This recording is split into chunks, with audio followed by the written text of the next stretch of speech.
Welcome to Stopping Goliath. My name is J Kimmel. The mainstream media in this country has been lying to you. Now, I know you're shocked, right? Say it ain't so, John. They're lying to us? Yeah, they're lying to you. And this is a big lie they've been propagating for decades now.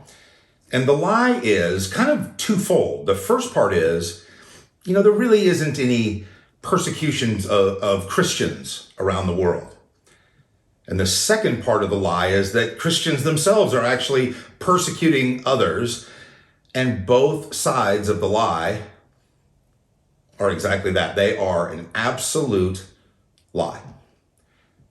Christian persecution has been getting worse and worse and worse every year. And the particular situation I want to talk to you about today is the situation that's happening in Nigeria.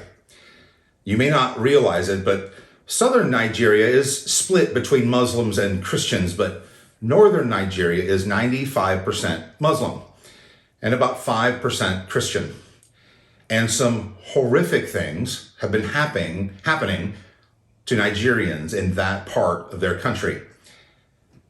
Ironically, last year in 2021, Biden and his State Department took Nigeria off what they call the countries of particular concern, the CTC list, as if it were a safe place for Christians to be. And so this other couple groups got together, and they already had 32,000 people sign a petition that they delivered to the White House this last Friday, asking the State Department to put Nigeria back on the countries of particular concern list. Now, why would they do that?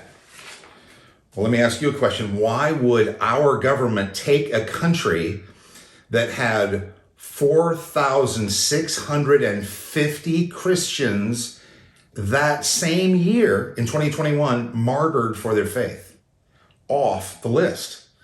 That's insane. In fact, according to Open Doors USA, which is the biggest Christian persecution watchdog agency out there, there were more murders of Christians in Nigeria that year than in any other country on earth.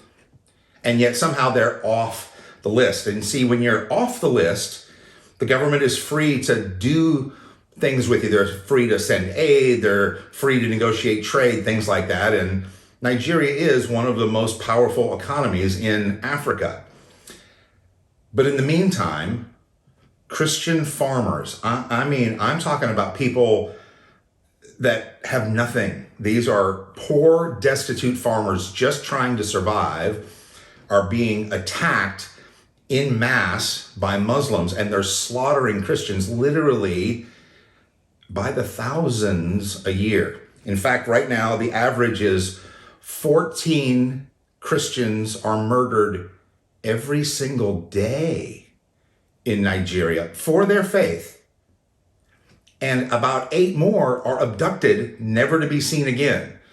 That's how many Christians are being persecuted every single day in Nigeria.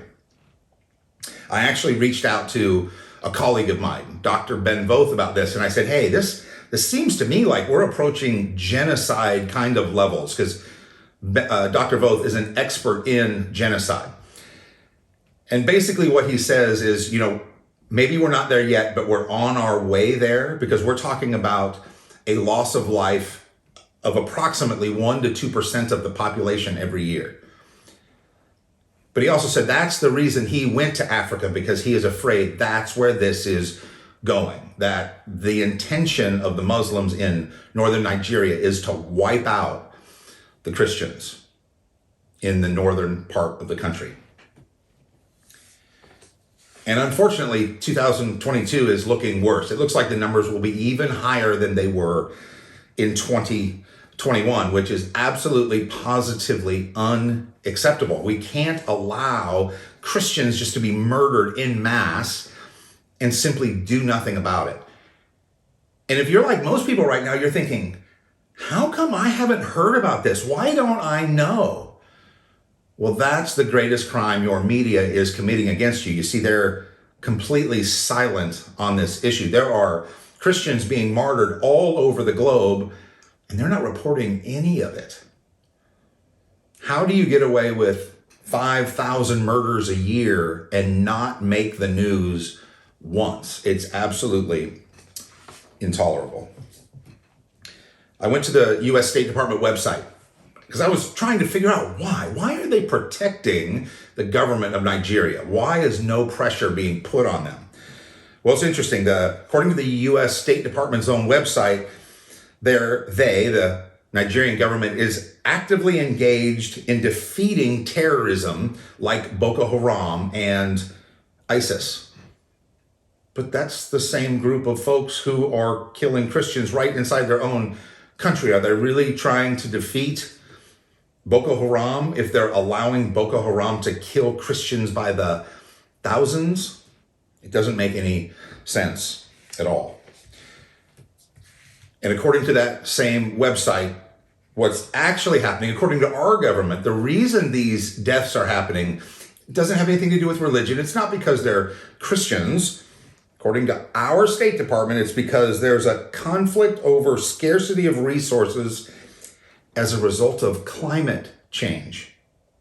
That somehow climate change is causing all these deaths. Now, let me put this in perspective. There were about, and I'm rounding off, about 10,000 conflicts between people that resulted in death of all kinds in Nigeria last year. There were 10,000 conflicts that resulted in somebody dying. Almost half, and think about all the different reasons why people have conflicts that end up in murder. Somebody's cheating on somebody's spouse. There's a conflict over a land dispute. I mean, there's all these different reasons. Think about all the reasons for murder in the United States. And how many of them are hate crimes? How many of them are one religion trying to extinguish the lives of another? Almost zero here, right? It almost never happens here. And yet almost half the incidents that result in death in Nigeria, and that's the whole country, are Muslims against Christians for their faith. Make no mistake. This is not about global warming. This is not about conflicts over resources.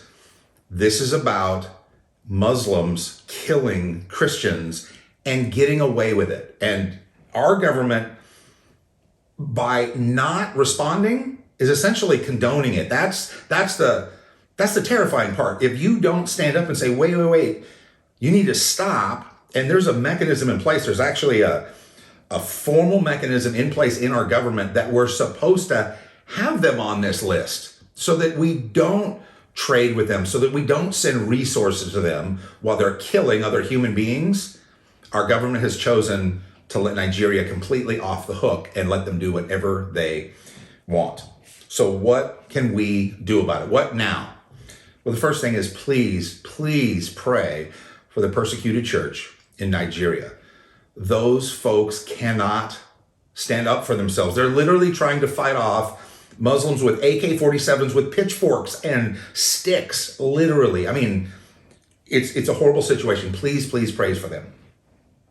You can also join the 33,000 plus of us who have signed the petition that went to the White House. That petition is still taking signatures. We'll put a link to it, but it's stopkillingchristians.com.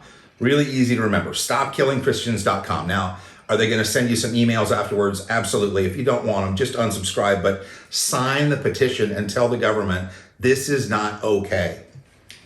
Third, pray and ask the Lord, is there something you're supposed to do about it? Is there some unique thing that God would have you do to intervene somehow, some way in this situation?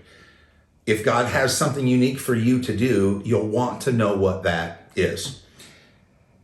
The truth is that we need to stand up for those who can't stand up for themselves. And if we do that, the lives we save will make such a difference that you will be very glad. All right, so if this video has moved you and you're ready to take some action, the first thing you can do is like and subscribe to this. Like this video, subscribe to this channel, and share it. Share it with your friends. Share it on your social media. The truth is we've got to get the word out. We need to help these folks. And the best way to do that is to make sure others know what you now know. The name of the article was very long. It's from the Christian Post. You'll find the link to that article in the description, as well as the link to the petition for you to sign so that you can help these folks so that they can be fought for. Last thing, we're going to be dropping a new video every Thursday. So make sure you hit that notification bell after you subscribe so that you'll know when we're posting new content, so that you can make sure you are up to speed on exactly what Goliath is doing in our culture.